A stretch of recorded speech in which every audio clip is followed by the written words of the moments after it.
This is LiveWell Talk on Art for Healthy Hearts. I'm Dr. Dustin Arnold, Chief Medical Officer at UnityPoint Health, St. Luke, Cedar Rapids. We all know the importance of music in healing and emotional health, but today we have a guest to talk about how art can influence healthy hearts and healthy emotions and lead to a quicker recovery. Joining me today is Laura Smith, a local Cedar Rapids artist, and she joins me today to talk about the project of artwork to be displayed to help patients and families recover and de-stress while they're in the hospital. Welcome. Thank you. Thanks for having me. To start, how did this project come about? I mean, I have done some work with UnityPoint St. Luke's in the past. I met Mary Klinger through Jenny Bosking, a former employee at the foundation, and I participated in the Grow Happy fundraising event out at Culver's. I did a live art demonstration and auctioned off some of the pieces that I made. Through that, I think a few made some connections, people at St. Luke's and UnityPoint bought some art, and then I continued to be in touch with Mary Klinger, who I think through her I met Laura Rainey, who invited me to come and visit with her about the Healthy Hearts campaign. Well, you know, as a medical staff, as a healthcare community, we know that that healing and health goes way beyond pills and surgery, right? Mm-hmm. And so we know that part is part of being just a human, just being a person. Right. So, you know, full disclosure, I've seen your art before, so I don't want to, pretend to be too naive in this. But, you know, your art's really bright colors. Tell us about how you select that sort of motif, if you will, when you select these paintings. Yeah, you know, my art, just from when I started, it's always been kind of the bright colors. I'm just personally drawn to that. They just make me happy.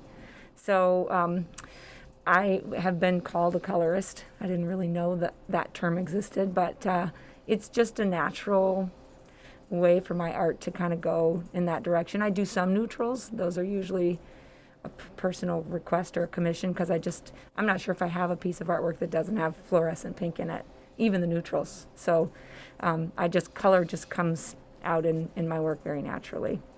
Well, I mean, we know that, there's psychology studies that certain colors get certain emotions, and certainly your bright, happy, cheerful colors are better than dark or bright red, for blood or whatever emergency. Sure.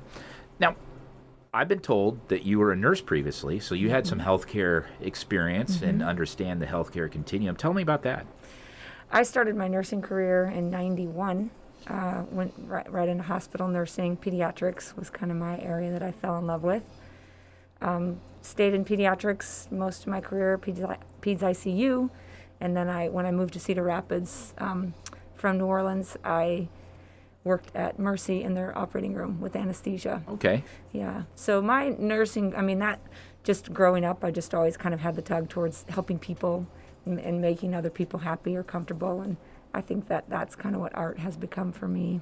Yeah, that was my follow-up question. Do you think that previous experience with healthcare and being a healer has inspired some of your artwork? Mm-hmm. Absolutely. I have a mission statement. I won't quote it exactly, but it's about bringing joy and inspiration to other people and helping them find their creativity. Absolutely. It's brought me a lot of joy, and so if I can help other people find a creative outlet to bring them joy, that's absolutely what I would love to do. Well, I don't know if you know what we're planning, but we are planning putting some of your art in the surgery care lobby where families wait, sometimes up to 8 hours for some of these extended surgeries. As you know, you worked as a nurse. I've been on both sides. Yeah. And, you talked about evoking joy as an emotion, and I think that will obviously occur, but I think in that situation there's probably just some element of just distracting the mind from what the surroundings, and breaking it up.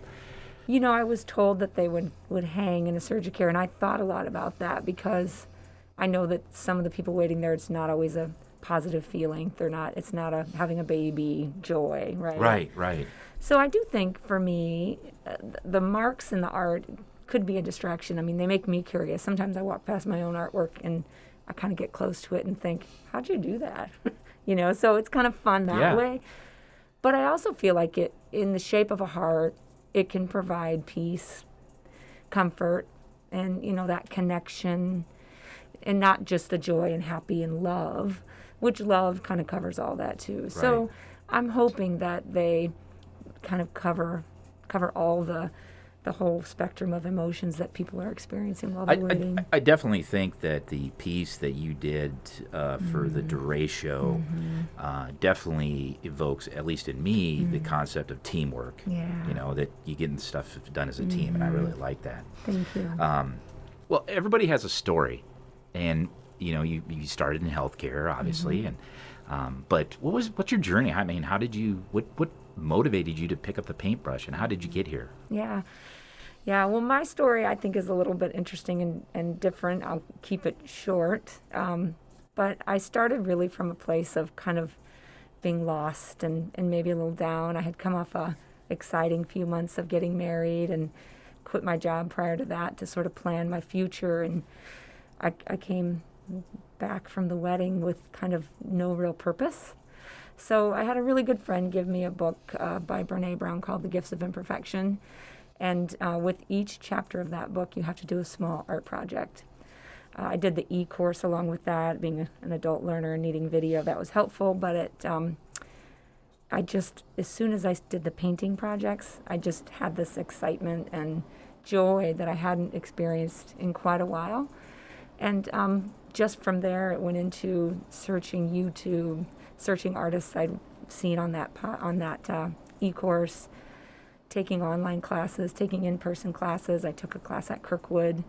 And from there, I started making art, and all of a sudden somebody wanted to buy something, and that was a kind of a shocking moment for me.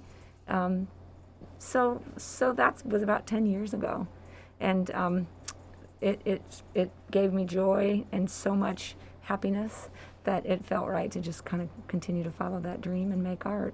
And so we kind of talked offline there that it's once you sell the second one, you're now an artist. Well, yeah, I mean, you can sell one, and then I think I got a little nervous. Can I do this again? And the first one could have been just a caring relative that felt sorry for you, right? And then the second one definitely. Totally. Laura, thank you so much for joining me today to discuss this project. Again, this was Laura Smith, local artist from Cedar Rapids. You'll see Laura's paintings around Cedar Rapids as part of the Art for Healthy Hearts. Wherever you go, you see these hearts around the community. We hope that they remind you to take care of your heart. For more information on heart care, visit St. Luke's unitypoint.org/heart. Common spelling of heart, H-E-A-R-T. Thank you for listening to Live Well Talk On. If you enjoyed this episode, don't forget to subscribe. And if you want to spread the word, please give us a 5-star review and tell your family, friends, neighbors, strangers about our podcast. We're available on Apple Podcasts, Spotify, Pandora, or wherever you get your podcast. Until next time, be well.